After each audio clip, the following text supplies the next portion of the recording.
In the space of a single decade, the bells came down. Not from one church, not from one town, from nearly every tower across an entire country. Cathedrals that had rung the same bronze voices for 400 years went quiet in the span of a few winters. The people who took them down did not hide what they were doing.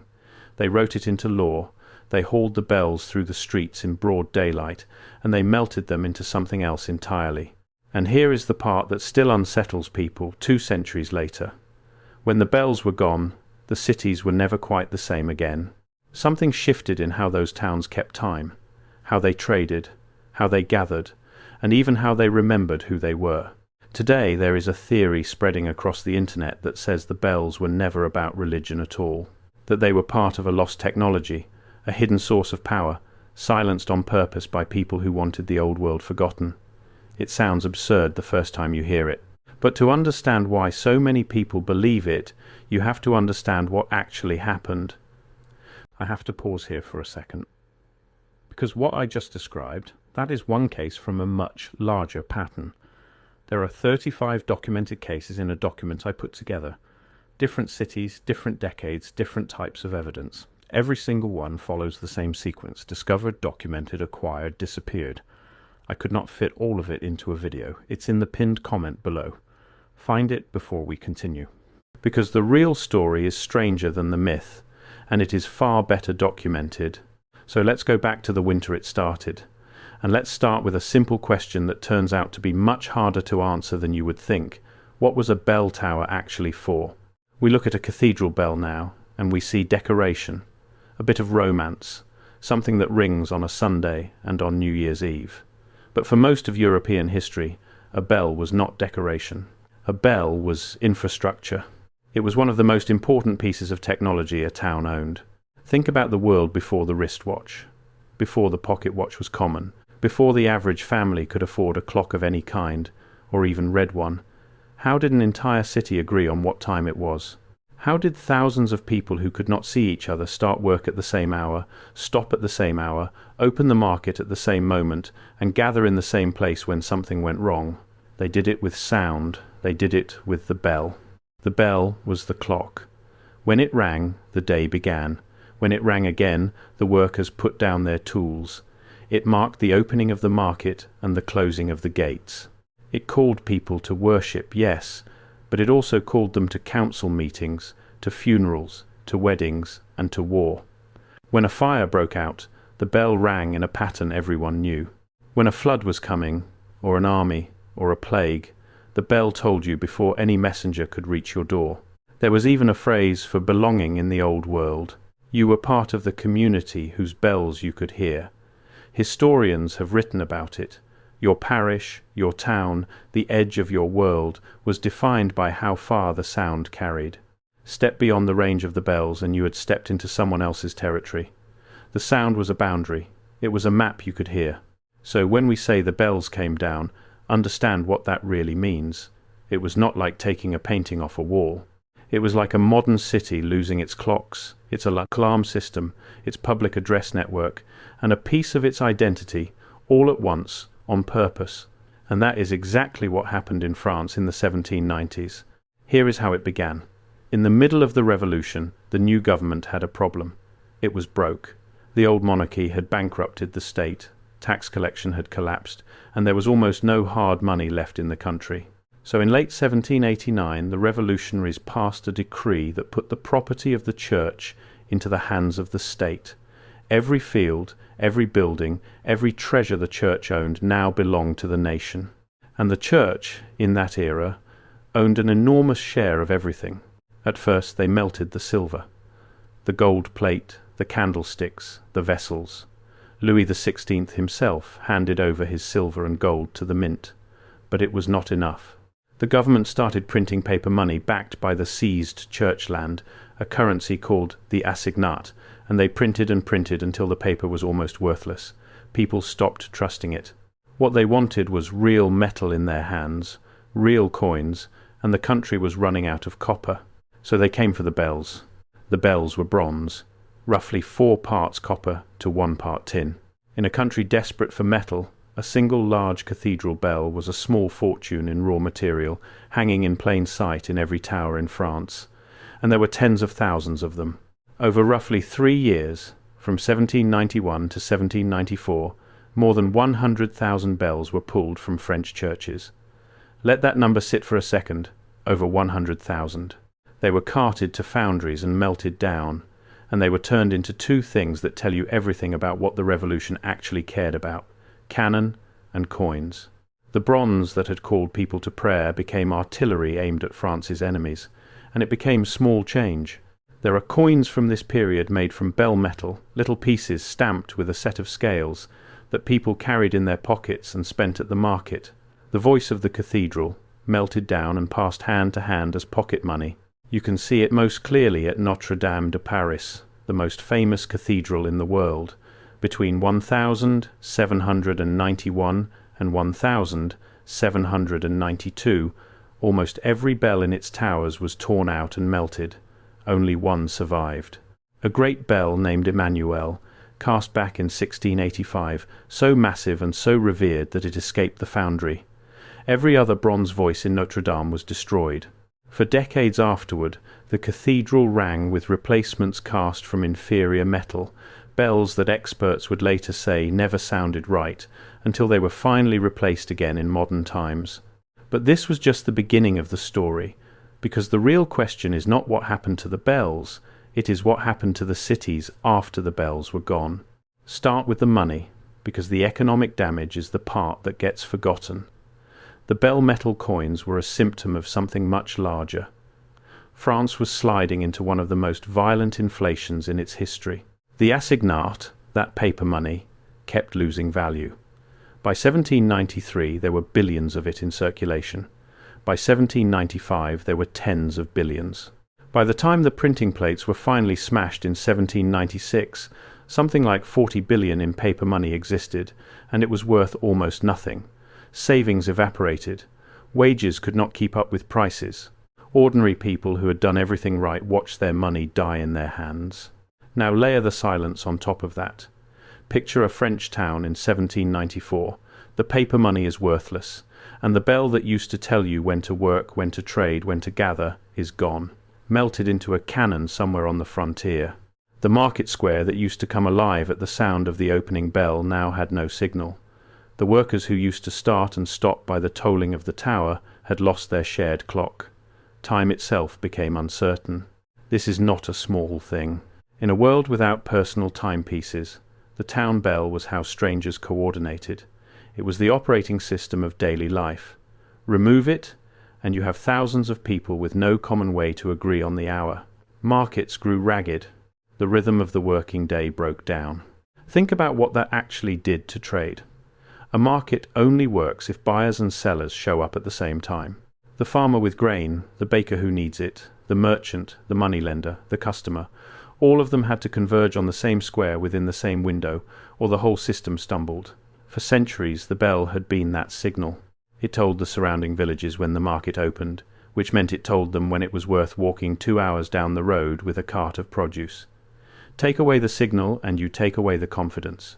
People stopped knowing when to come. Some came too early and waited. Some came too late and found nothing.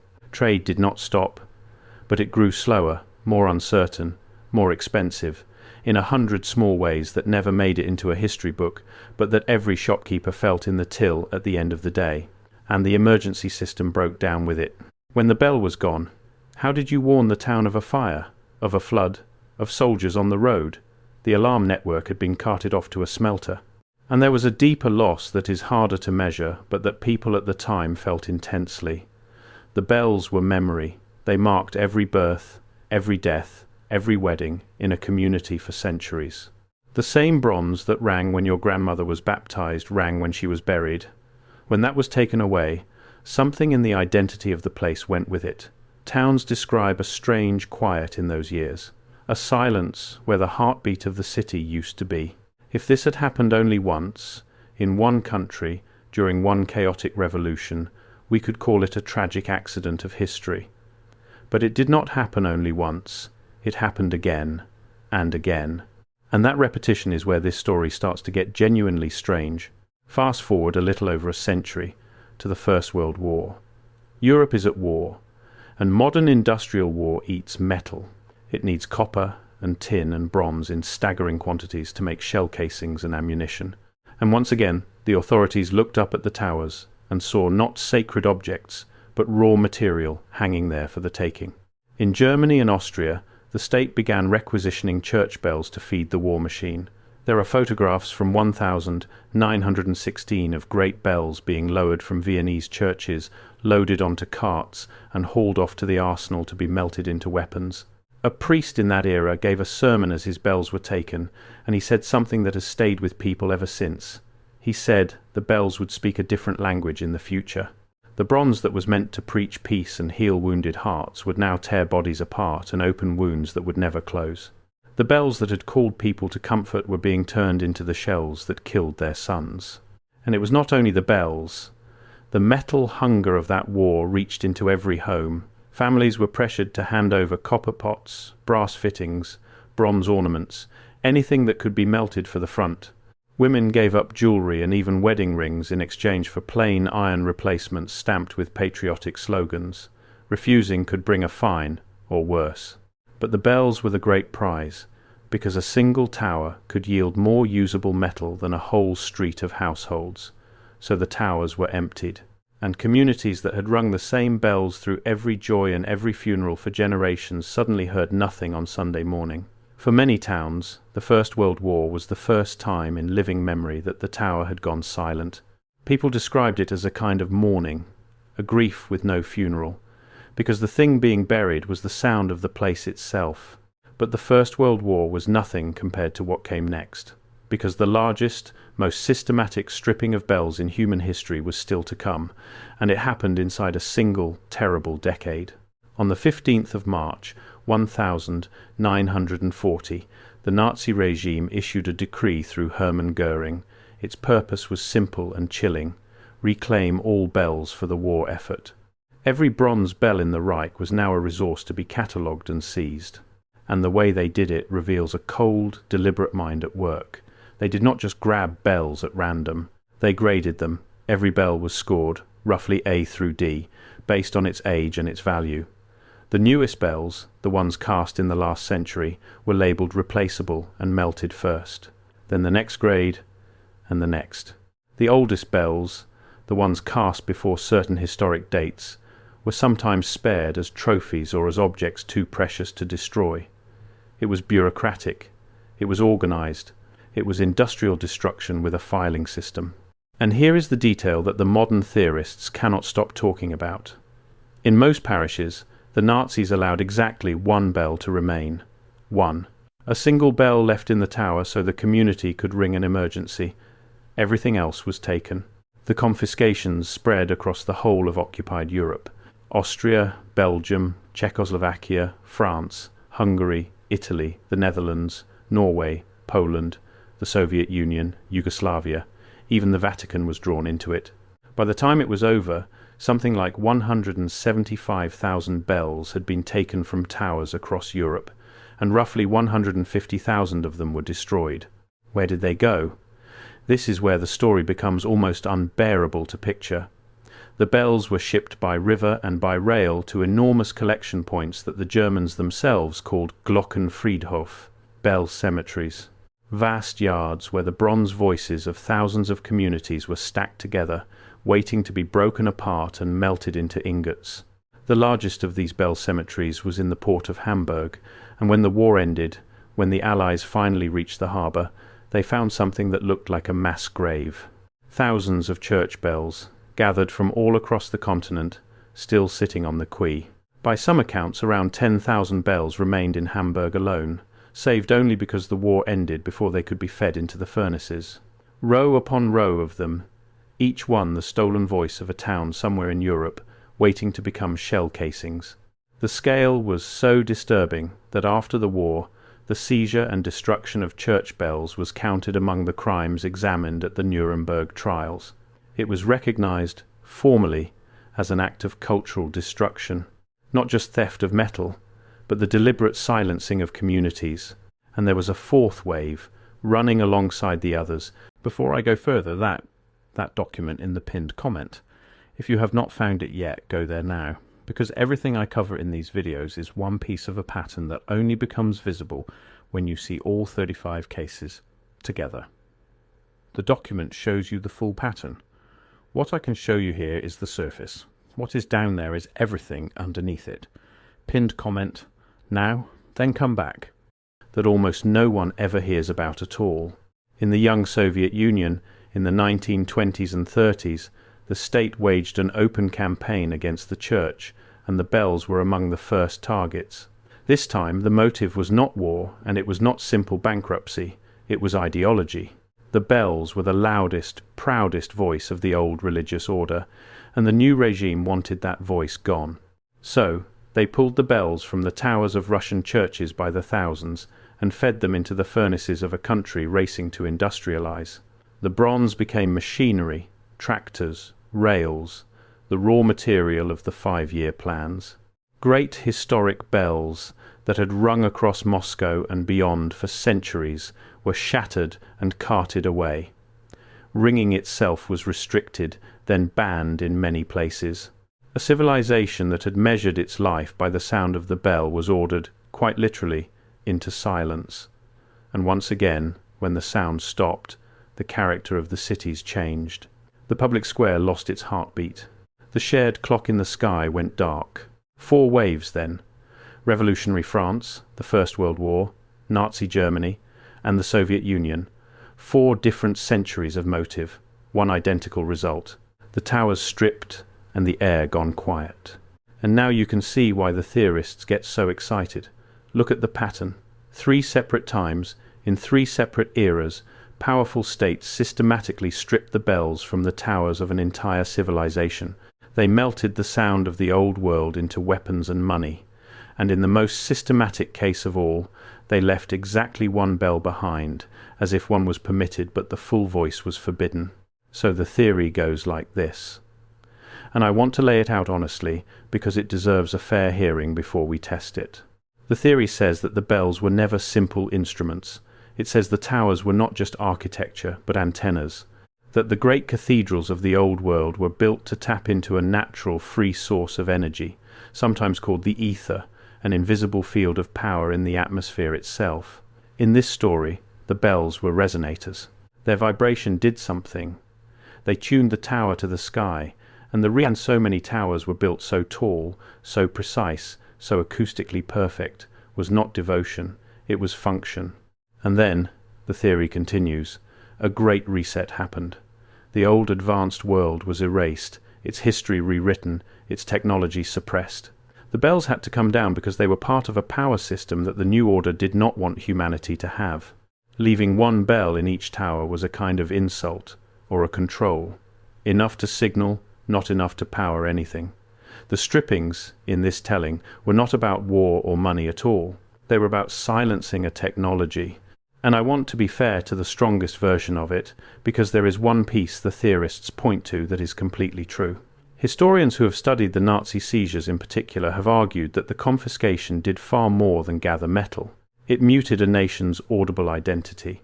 It rewrote the soundscape of entire regions and interrupted rituals that communities had performed for 1,000 years.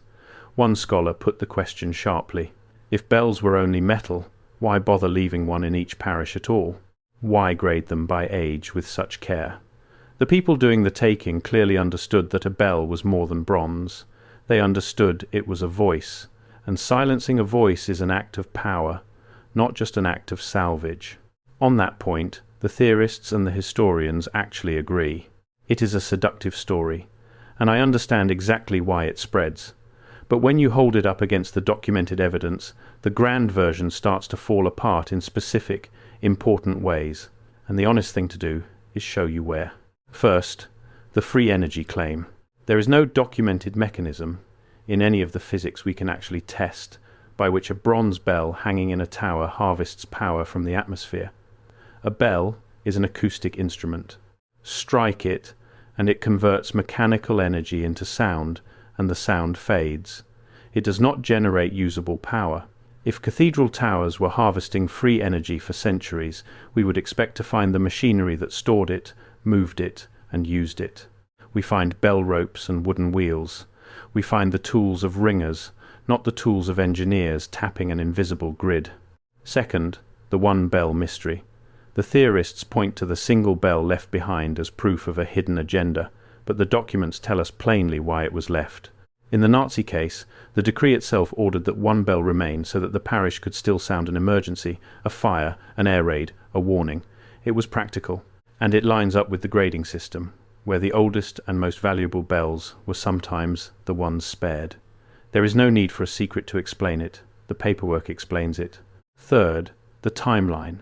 The French strippings, the First World War strippings, and the Nazi strippings were separated by more than a century and driven by completely different governments with completely different goals. What connects them is not a hidden hand. It is a very human, very repeatable equation. Bronze is valuable. War and revolution are hungry for metal. Bells are large amounts of valuable metal, hanging unguarded in every town. When a state becomes desperate enough, it does the same brutal arithmetic every time. So the grand conspiracy, the lost civilization, the free energy grid, does not survive contact with the records. But here is what I want you to sit with, because it is the reason I do not think the theorists are simply fools. The theory is wrong about the mechanism. It is not wrong about the feeling, because the people who built these theories are reacting to something real that the standard history books barely acknowledge. They sense that something enormous was taken from these cities, and they are right. The mistake is in what was taken. It was not free energy. It was something arguably more powerful and definitely more real. It was coordination. Let me explain what I mean, because this is the actual hidden power of the bells, and it is more interesting than the myth. For most of human history, the hardest problem in any city was getting large numbers of people to do things at the same time, to all start work together, to all come to market together, to all defend the walls together, to all know the hour together.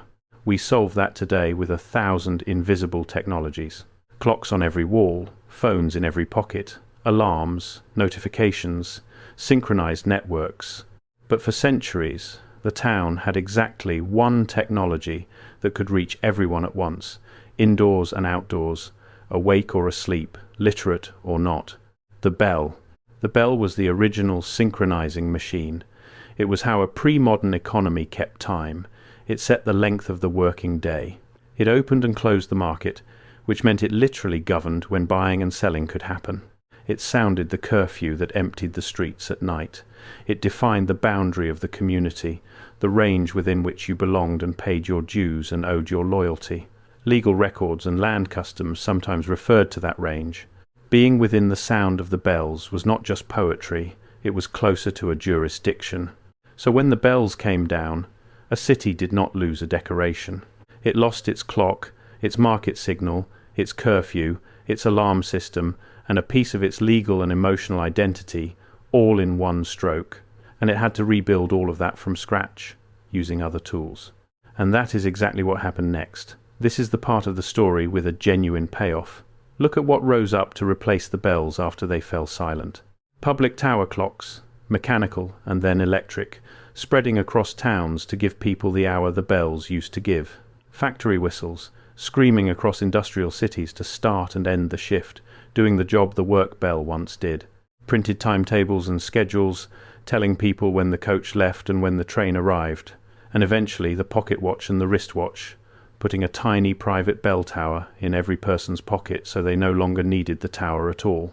The stripping of the bells and the rise of modern timekeeping are not two separate stories.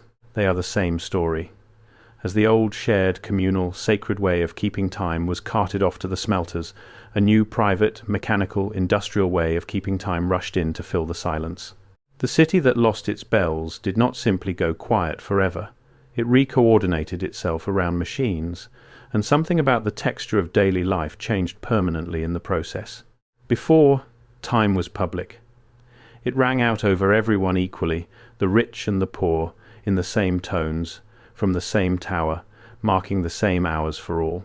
After, time became private and mechanical, something you owned or your employer owned, and it was measured in the click of a factory clock and the blast of a whistle. The bell belonged to the whole community. The factory whistle belonged to the factory owner. That is a profound shift in who controls the rhythm of your life, and it happened, in part, in the silence the bells left behind. And here is the quiet tragedy inside all of it. Each of these losses became invisible within a single generation. The people who lived through the strippings knew exactly what had been taken, because they remembered the sound. They remembered what the square felt like when the bell still ran the day.